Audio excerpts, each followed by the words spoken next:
আমাৰ কাৰণে সৌভাগ্য দিন যে আজি উত্তৰ অসমৰ অৰুণাচল সীমান্তত এখন সত্ৰৰ সত্ৰাধিকাৰ নিৰ্মালী প্ৰদান কৰা হ'ব আৰু এই সত্ৰখন হ'ল সুন্দৰীদিয়া শ্ৰী সুন্দৰীদিয়া সত্ৰ অসম সত্ৰ মহাসভাৰ পঞ্জীয়নভুক্ত আৰু সেইকাৰণে আমি দায়িত্ব লৈ আমি ইয়ালৈ আহিছোঁ। আজি নাম প্ৰসংগ চলি আছে, দিনজোৰা কাৰ্যসূচী।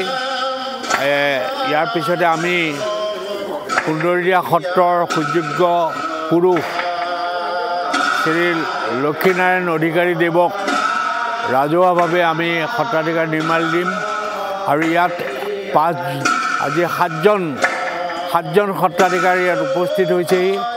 এই সাতজন সত্ৰাধিকাৰ অসমৰ বিভিন্ন স্থানৰ পৰা আহিছে আৰু তেখেতসকলৰ সকলোৱে আহি তেখেতক নিৰ্মালী দি আশীষ প্ৰদান কৰিব আৰু তেখেতৰ যিটো সত্ৰাধিকাৰ গাদী শ্ৰী শ্ৰী সুন্দৰীদিয়া সত্ৰৰ সত্ৰাধিকাৰ হিচাপে যিটো গাদী সেই গাদীত অধিষ্ঠিত কৰিব।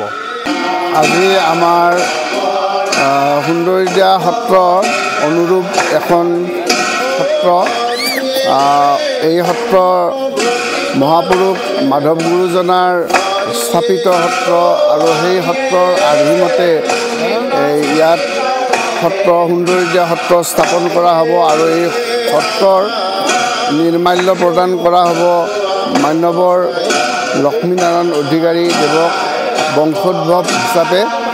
আৰু ইয়াত সত্ৰ মহাসভাৰ সম্পাদক প্ৰধান বাবুগৰাকী লগতে বিভিন্ন সত্ৰৰ পৰা অহা সত্ৰাধিকাৰসমূহকো ইয়াত নিমন্ত্ৰণ কৰি অনা হৈছে এই নিৰ্মালী অনুষ্ঠানত।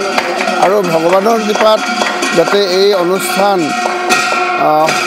দীৰ্ঘম্যাদী হৈ থাকে এই কামনা কৰিছোঁ আৰু যাতে এই অনুষ্ঠানৰ দ্বাৰাই এই সত্ৰৰ যি মান ঐতিহ্য যাতে সদায় জাকত জিলিকা হৈ থাকে এইখিনি আমি কামনা কৰিছোঁ।